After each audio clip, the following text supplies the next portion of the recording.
আপোনাৰ ডিঙিৰ বিষ, কান্ধৰ বিষ বা পিঠিৰ ওপৰৰ অংশৰ বিষ।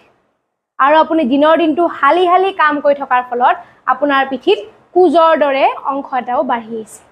আপোনাৰ যদি এইবিলাক সমস্যা হৈ আছে, আজি মই আপোনাৰ এই সমস্যাকেইটা দূৰ কৰা কেইটামান বহুত বেছি সহজ আৰু ইফেক্টিভ এক্সাৰচাইজেছ লৈ আহিছোঁ। যিকেইটা এক্সাৰচাইজেছ যদি আপুনি সদায় কৰি যায়, আপোনাৰ এইবিলাক সমস্যা একেবাৰে নাইকিয়া হৈ যাব। আহকচোন আমি একেলগে এক্সাৰচাইজকেইটা কৰোঁ। ব্যায়ামটো কৰাৰ বাবে আপুনি আপোনাৰ দুইখন হাত এনেকৈ বান্ধি ল'ব। তাৰপিছত আপুনি হাত দুখনেৰে আপোনাৰ এটা ছাইডৰ কান্ধখন চুব, তাৰপিছত আনখন ছাইডে চুব। আৰু এনেকৈ আপুনি দুইটা ছাইডে ব্যায়ামটো 10 বাৰকৈ ৰিপিট কৰিব।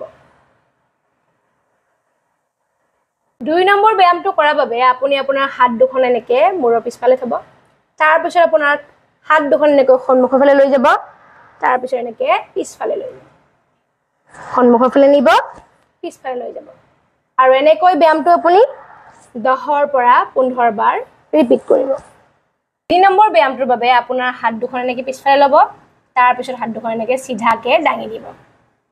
আৰু ব্যায়ামটো এনেকৈ 10ৰ পৰা 15 বাৰ ৰিপিট কৰিব।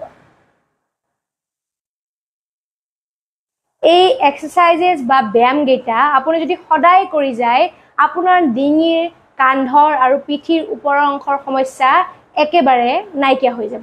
বহুত জৰুৰী ভিডিঅ' সকলোকে শ্বেয়াৰ কৰি দিব। Thank U.